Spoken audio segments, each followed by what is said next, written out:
Welcome to Bon Vivant Chic, Life Well Lived, the podcast for anyone who wants to cut through today's noise and just listen for a few minutes to meaningful conversations on the human experience and the power of connectedness.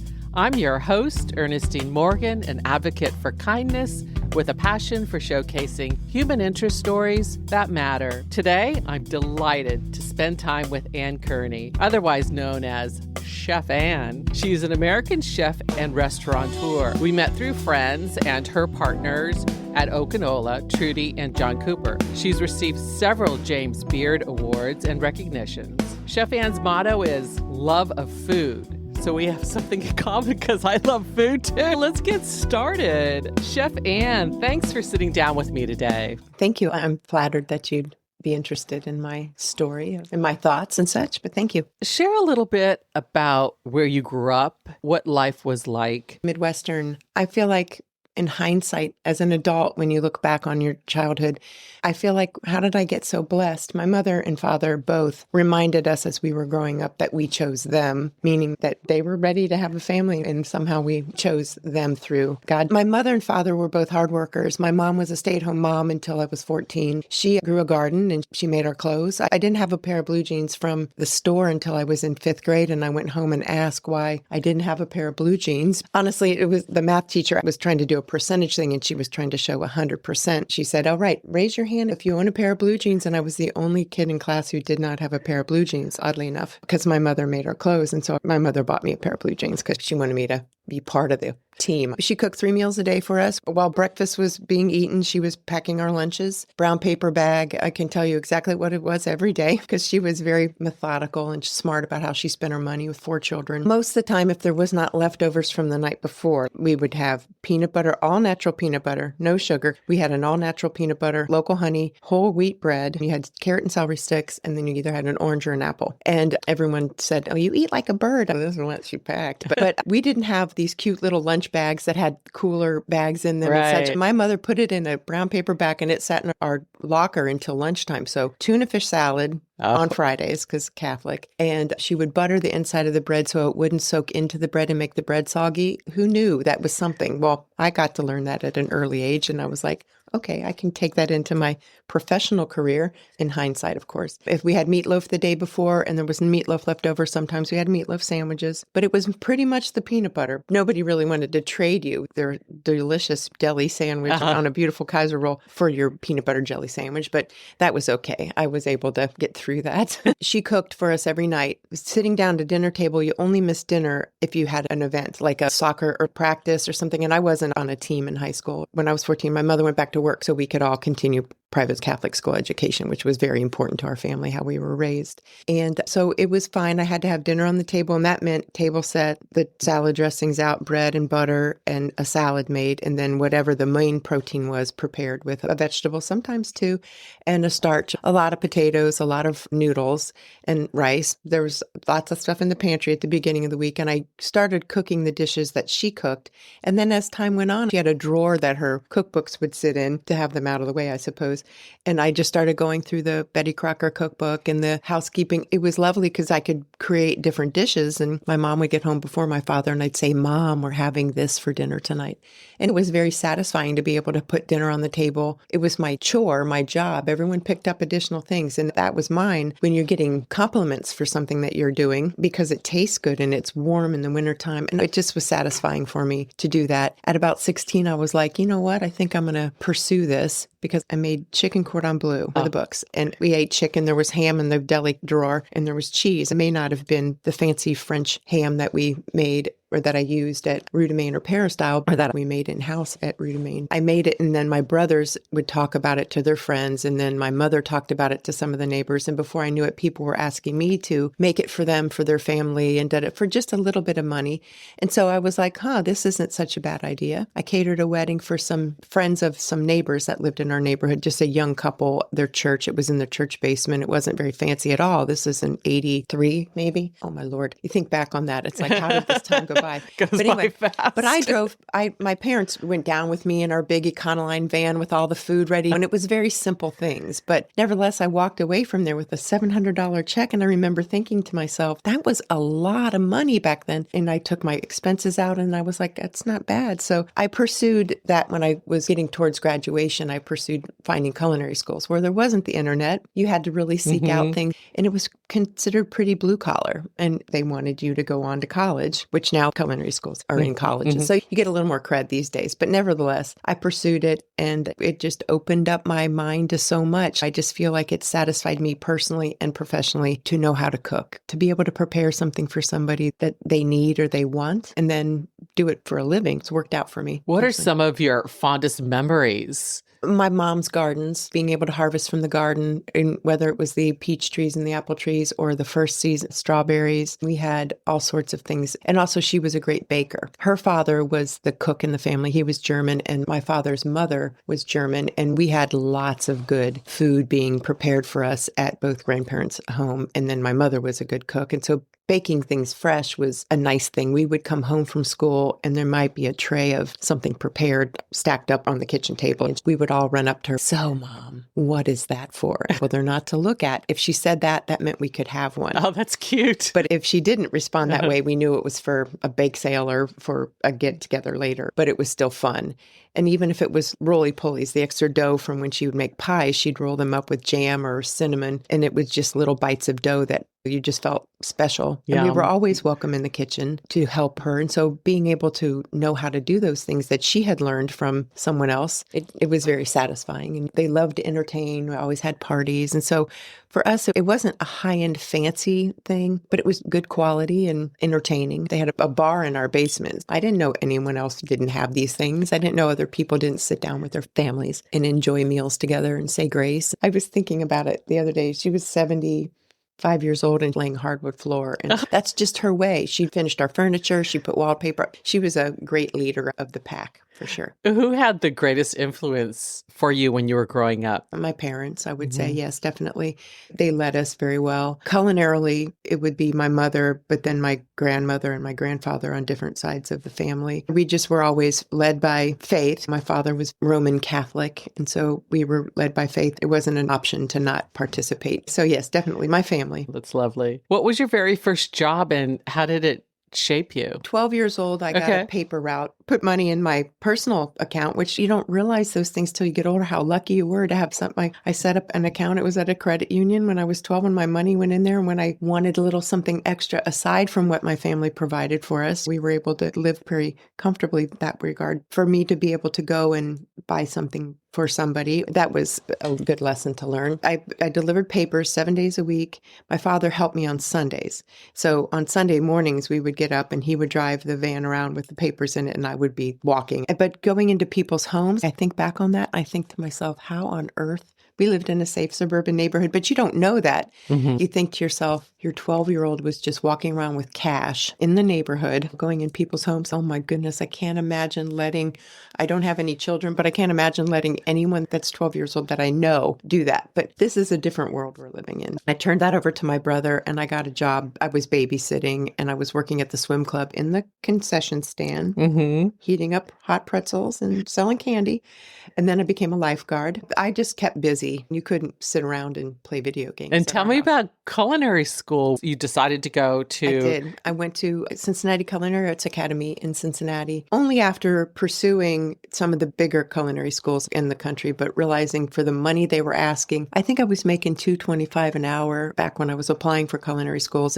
And for me to pay $20,000 back blew my mind. I was like, I'm going to see if there's some alternatives. Cincinnati had a vocational program, Cincinnati Culinary Arts Academy, and it was affiliated with the Culinary Institute of America, which I had been accepted to, but you didn't live on campus. So I found an apartment in Cincinnati after I had tried college for a year, which was a wonderful time, but not necessarily what I wanted to do. So I started culinary school and I found a gaggle of fellow culinary students that were younger than me and older than me. And it gives you perspective that's different than just starting with your graduating class in freshman year somewhere. For me, it just ignited me. I would go home on the weekends to see my family and my little brothers were always like, what did you learn this week? And I would start bringing fresh herbs. I would ask and they would let me buy some of the fresh product. My mom had a great garden, but we didn't have fresh herbs year round. And so at the culinary school, I could bring home fresh tarragon so that she could make her chicken with tarragon cream sauce, and it was not dried tarragon.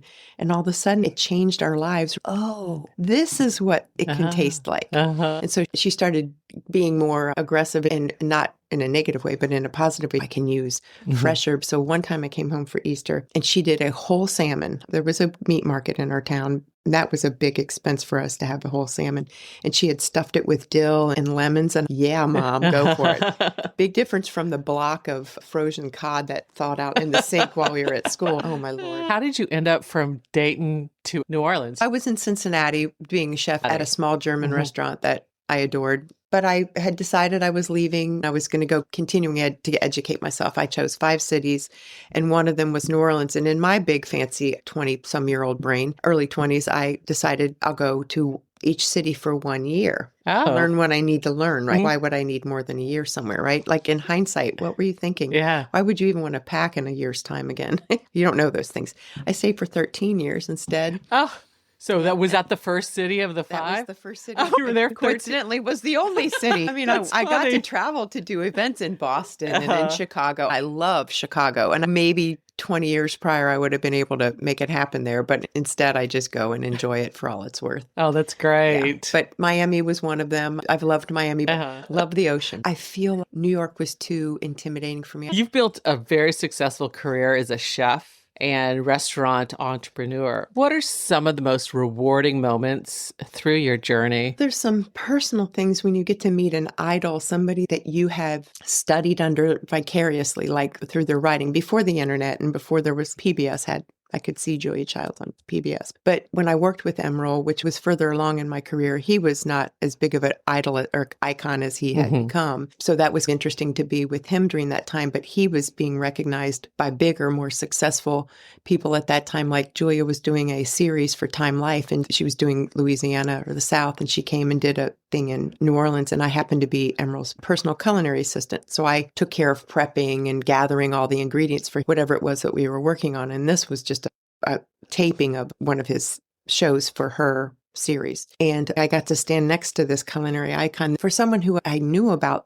it was amazing to me. And then I got to sit at dinner next to her, and she spoke to me, and I was like, this is so awesome. Coincidentally, it came full circle. In 95, I believe, I went to the Food and Wine Experience to accept an award for my mentor who had died. He was given one of the Food and Wine Best Chefs awards, but he had died during the time it was given to him, and he was due to accept it.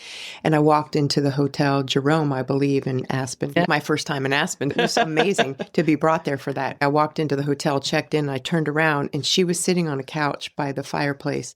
And I was like, you can bet I'm saying hello to her, because imagine the people she's met. So she doesn't need to remember me, but I was going to say hello to her.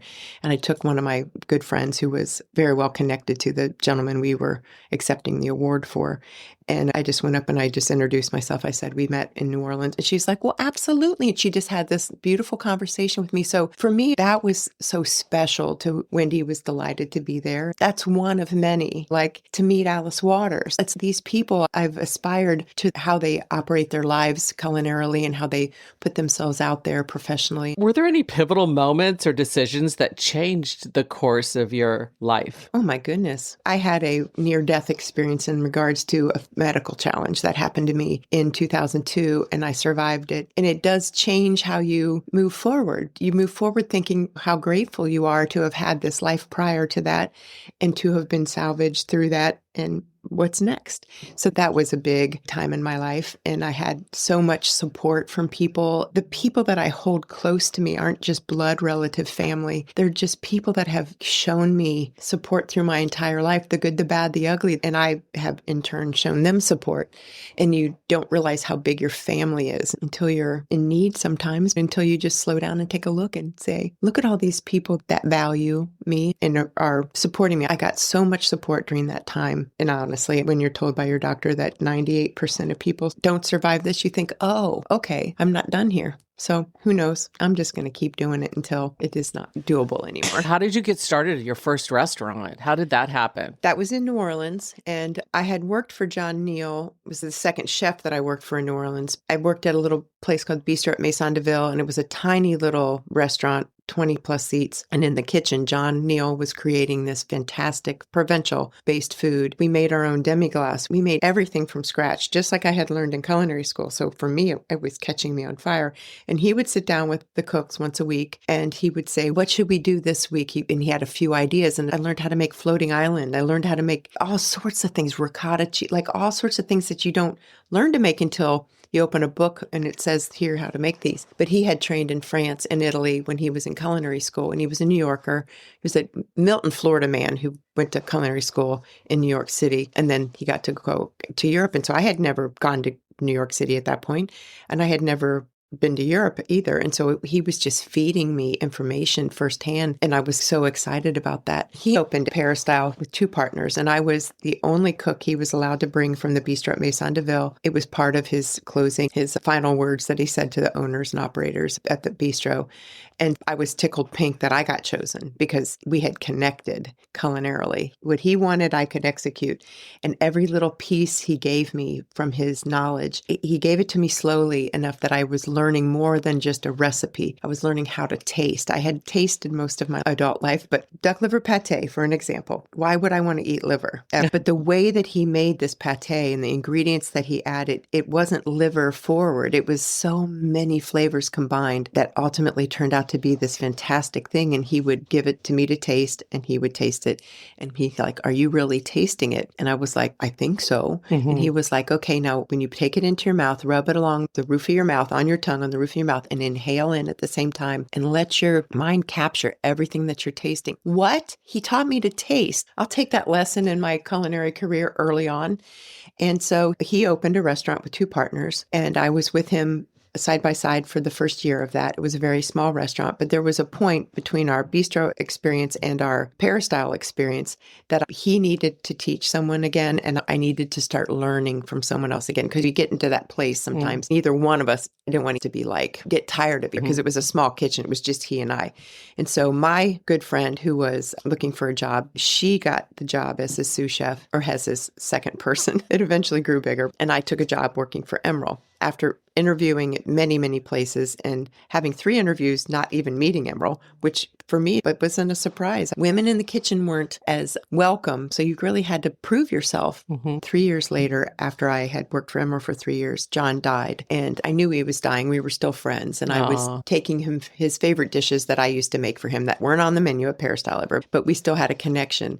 And when he died, his family, who I'd met many times, his mother and stepfather came from Milton when they were closing his estate, and they offered me an opportunity to buy the restaurant. And I was 27 years old. I had not a lot of money in the bank. I'm not letting this opportunity pass me by without trying really hard. I had a small business administration paperwork I could fill out for a loan, but I had my paperwork together, and I went in and spoke with Emerald one day. I said, can I have a private meeting with you? I'd like to talk to you about an opportunity that's come across my plate. And he set it up for the next day. He wanted to know what it was. And I said, well, I've been offered an opportunity to buy Peristyle from John's estate, and it's a ridiculously reasonable amount of money for the time, but also for what I was purchasing, which was a lease and all the equipment. The next day, it was at a newly renovated Emerald. So they had 3 private party rooms in the back. And one of the managers said, oh, he's in the back private party room waiting for you to show up. And I walked in. I'm going to cry probably. He had his bankers there for me. And he said, if you don't lend her the money, he pontificated about me. I had started as a cook with him, and I was currently his culinary assistant.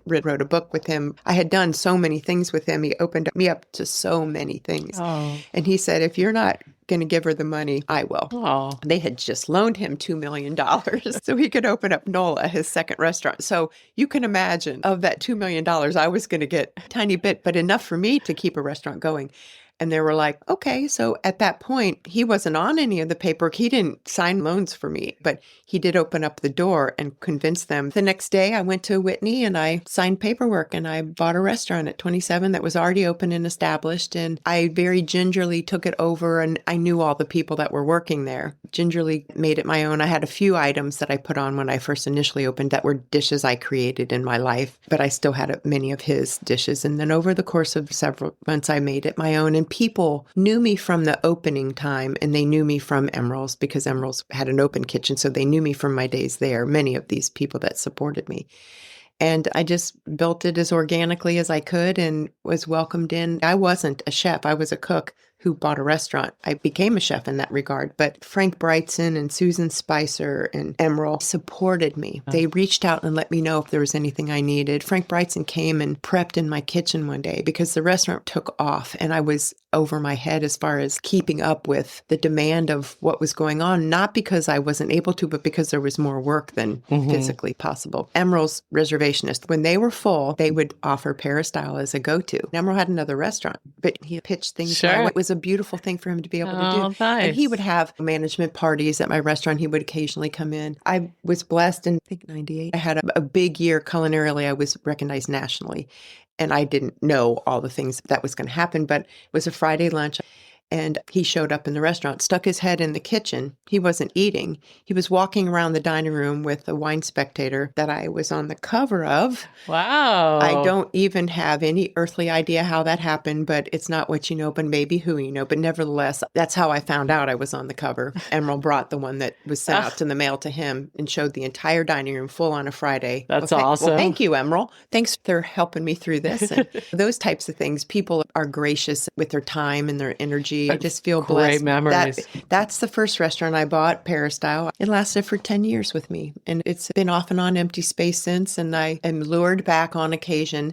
But there were 900 restaurants in New Orleans proper when I left. There are now over 2,000. Oh, wow. And now what's next? You're continuing to evolve as a chef and sharing your craft and talent with others in different ways and reimagining what your life is going to look like, aren't you? Look at that. I am stepping back from the demands of the physical job of running a restaurant kitchen. And I've told myself to be cautious because there's lots of opportunities that come across your path, new opportunities to work your derriere off, which there's always somebody who'd like to help you make the next restaurant come about. But I'm slowing it down just a little bit, and I'm just going to do the best I can to just kind of educate people. I'm going to do some private events here and there, the right ones that come along, but I'm going to take some time and look at this portfolio of recipes that I've collected in my computer through the last 40 years. It blows my mind. I look back on some things from my Peristyle days and I'm like, oh my goodness, why am I not sharing some of this delight with people, whether it's a component or it's a finished dish? And it could just be a quick little something that gets put out there, or it can be a recipe that requires a little more attention. Who knows? I started a cookbook many years ago and I never finished it. And I just pulled that box out the other day and I thought, well, I never know. There's such an art and science to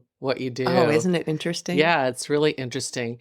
And I almost feel like there's probably a lot of pressure when you own a restaurant or you're the head chef of a restaurant to deliver food that people will constantly order or the restaurant will be known for or whatever, right? So in that role, how do you just keep inspired? It's changed through the years, certainly. Supply and demand, where you are, what you need to, the type of people you're looking to bring in to make part of your clientele. I've just been the person that doesn't look for the next trend necessarily, but give me a carrot, I can make it taste good. Are you interested in a soup? I have a gentleman in my life right now. He is a hunter and he harvests. He's a forager. So he has things from his property as well as vegetables, as well as animals. And whatever's brought in is what you should be thinking about cooking with me. It like ignited me in a different way than I've been ignited about food in a long time. And he sends me a short little video of a rabbit he just harvested, skinned, and it was on the cutting board and it was still twitching. That is fresh, Ernestine. I know that doesn't appeal to you, but to this girl, and to see the darkness of the meat, this is a wild animal from a wild property that doesn't have treated water, that doesn't have chemicals. It's blowing my mind with excitement excitement. And he cooks it a certain way. And he said, "So how do you cook your rabbit?" And I said, "Well, do you want the 1997 trio of rabbit that was on the New Year's Eve menu at Peristyle? Because I can tell you about it. Or would you like the Dijon green peppercorn braised rabbit that I would make for a Sunday supper and have friends over?" That's just two of them. It just makes me percolate in a different way, and I'm delighted by it. And then there's the financial side of it all, and the cost of food. Oh, and my then goodness. how many times you have to turn a table in a restaurant to make a profit. I've asked myself to not look for that commitment. Maybe forever, but for now. That's high pressure. I don't have any interest in managing anyone but myself for right now. And that doesn't mean that I don't care about what's going on in the industry or at Okinawa. I just feel like I need to just kind of slow down and look at the remainder of the time I might have on this planet and think to myself, 40 years of doing that, I'm available to do certain things for people, but I'm just going to cook what I want to cook. Looking back on your 40 plus career, are there any misconceptions about women in the chef world? Oh, well, sure. There were, especially back in when I first started, there weren't a lot of opportunities for women to be in charge. But that doesn't mean that we weren't given opportunities to get our foot in the door. And at the time, that was enough for me. But once you get in there and you start doing your skill set that you've been trained and you've been refining, and people recognize your effort and they recognize that you're producing in a fashion that is productive for the restaurant or for the space, and then you are able to do a little bit of creativity, the lessons you've learned from other chefs and the lessons that you learned in culinary school, you start to show that on a plate. And so through the years, obviously food and the styles have changed, and I need to maybe do some updated different things. But I'm a pretty traditional gal in that regard. And I'll tell you that there is a lot left to figure out. What lessons about family and relationships would you pass along to younger generations? Patience is a virtue.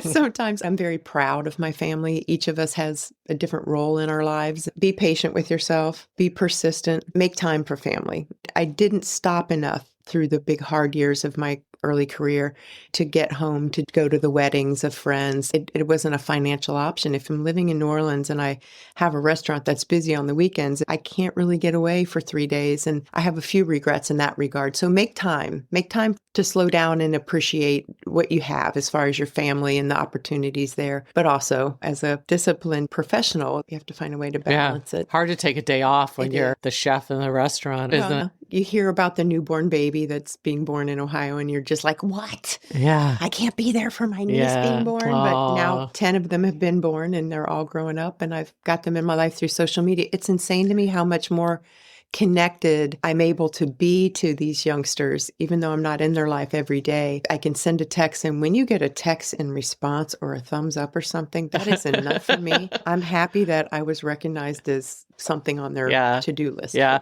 I think we all have this sort of love-hate relationship with technology, don't we? Yeah, I need to be more proactive about staying on top of it. There's so much going on with AI that I need to just take a deep breath and dip my toe in it a little bit and see what we can come up with. Yeah. What kind of advice would you give somebody just starting out or just has a passion for cooking, someone that wants to go into it as a career? Yes, I would say to give it a try first, maybe find a kitchen or two in their community. It's hard to just walk in and interrupt somebody, but even if you just go in and you start a relationship with them where you could do some couple hours of staging or just coming in to see if the kitchen environment is really what you want. In my kitchens, you always bring somebody in for a couple hours just to see if it might not be their kind of vibe. Everybody runs their kitchens differently. Even if you know how to cook, you may not be used to the way that things are done. So I'd say getting in there and getting a little shadowing, even just observing from the outside, just seeing if you could even imagine yourself in that kind of stressful situation.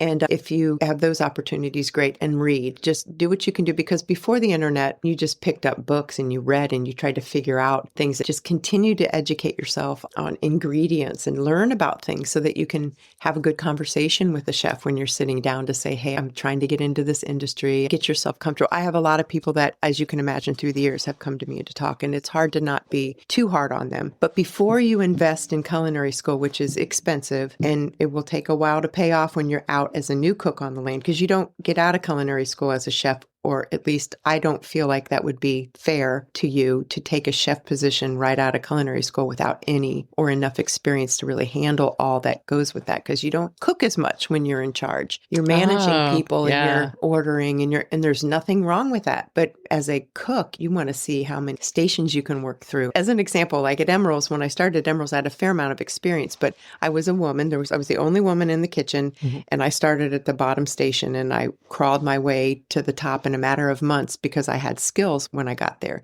Practice tossing a piece of bread in a pan, just a cold pan and a cold piece of bread, to get your saute life a little going, or even some dry beans, just something so that you can find out how you can move on the line. Work on your knife skills. Your knife skills are important. There's all sorts of machines that you can cut things with. But if you walked into a kitchen and you were on a stage and I handed you an onion, I said, peel and cut this onion. That's like step one for me. If you can peel an onion and it's not half of the onion isn't in the garbage, and then you cut it and it's a nice small dice or whatever dice I've told you to cut, I'm impressed by that, because those are skills you should have already in the bag before you go and apply for a professional job. Chefs don't have time to teach people basic skills. So if you come in with the basic skills and I can say on the fly, make me a beurre blanc, I need enough for 2 people, we've got a special table sitting down, and you can just make that for me, then I'm like, awesome. Yeah. I've got another person on my team who can support this effort. So I don't like to be pessimistic in any way about it. I like people to be well educated before they spend close to $30,000 for an education today, which is not a lot for some people, but that's a lot of money to pay back at even $15 an hour, $20 an hour even.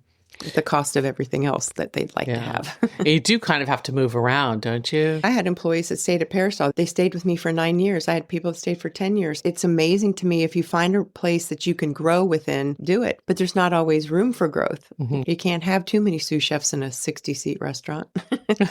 Right? I had one the whole time. That's true. Is there anything that you've learned that you wish you'd known earlier? This is kind of a vain thing, I suppose, but compression stockings. I wish I had actually listened to everyone that told me. It's amazing if you take care of yourself 40 years later. From standing in the kitchen. I mean, I'm a hard worker. I can stand. But at the end of the day, when you take off your compression you're like, oh, yeah, that was nice support. Sharp knives, always having your knife sharp, or having someone around who can sharpen a knife. That's always helpful to have. Buying quality. It's really difficult to come to terms with spending money when you're on a budget as far as operating a restaurant, but buying quality pans.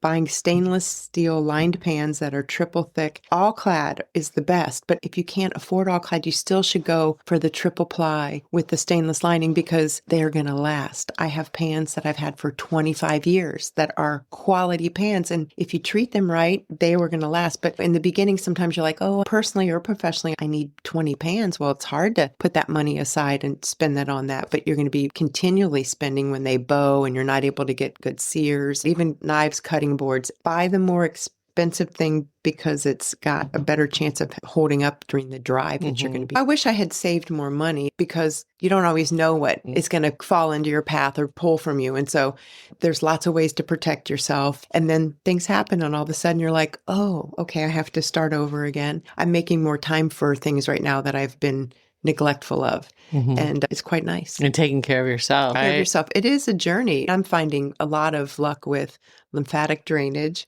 massages. I'm loving that. I'm doing a workout 3 days a week, weight training that's focused for 40 plus women. And because that's what I am. And I need to not try to be lifting heavy weights anymore.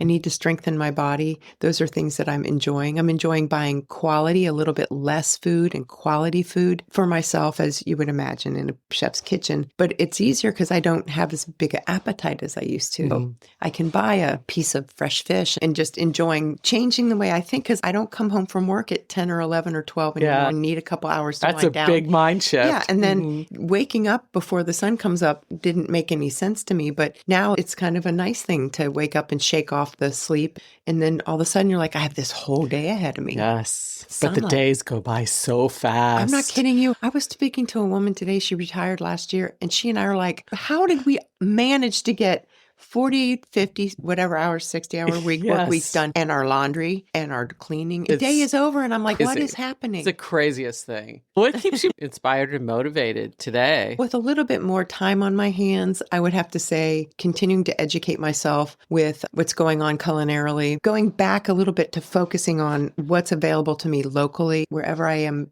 spending a little bit of time here or there, I find out what's available locally. And I just have a little more time to do some research to find out who's got what. For me, that means a lot to me because I look back on things from my previous years, and I used to be that local chef in Farm to Table in New Orleans and then in Dayton. And here in Florida, there's lots of wonderful opportunities, but there's not a year-round growing season. Has faith been important in your life throughout your career, your journey? It has been in a part of my life. I daily would say prayers, but I have been reignited by my practice in the past 3 months. I'm welcoming it. It is so interesting to me that what you're looking for is there. You just maybe need to sit down and take a deep breath. I'm grateful for what I have, but look at the opportunities that are being provided to you. So yes, faith is definitely a bigger part of my life. I started going to church again about 3 months ago every Sunday. It's so bizarre. Why did I close that down? Well, because I was in recovery mode every Sunday, and that's not an excuse, but it surely was the one I used. Thank you for asking that. What does philanthropy mean to you? It started off when I was younger, meaning giving my time and being able to provide a service for an effort. And still, to this day, I can provide my services. So I have a big philanthropic connection with Dayton. I get auctioned off to raise money for different foundations and such. And in exchange, they're getting a dinner that I do in their homes. And it's my way of giving back. It's a personal thing, which means a lot to people. It means a lot to me to give of myself that way. And for me to be able to do that is a special way. I've never had the funds to really be able to just give to different organizations to help them along with their pursuit. But for me to be able to auction off my services, go up and speak in front of a crowd and say, I will create a menu based on your personal needs. And then the whole process of working with someone from getting started with that dinner until I'm home, everything's unpacked and I'm done with it. It's all about just giving for the good of the reason that you have donated the time and my efforts. Yeah. Philanthropic for me. That feels good. Wonderful. This has been awesome. Thank you so much for sitting down with me. I appreciate you having me. It has been very nice. I appreciate it. It's nice to reflect on my memories too. Thanks for listening to Bon Vivant Chic, Life Well Lived. I hope you'll tune in for more meaningful stories on the human experience and share with family and friends. A special shout out to Will Cooper out of Nashville, Tennessee, for providing this season's music. All the episodes are available wherever you listen to podcasts, including my website, bonvivantchic.com. Till next time, remember, every day is a gift. Live it with kindness.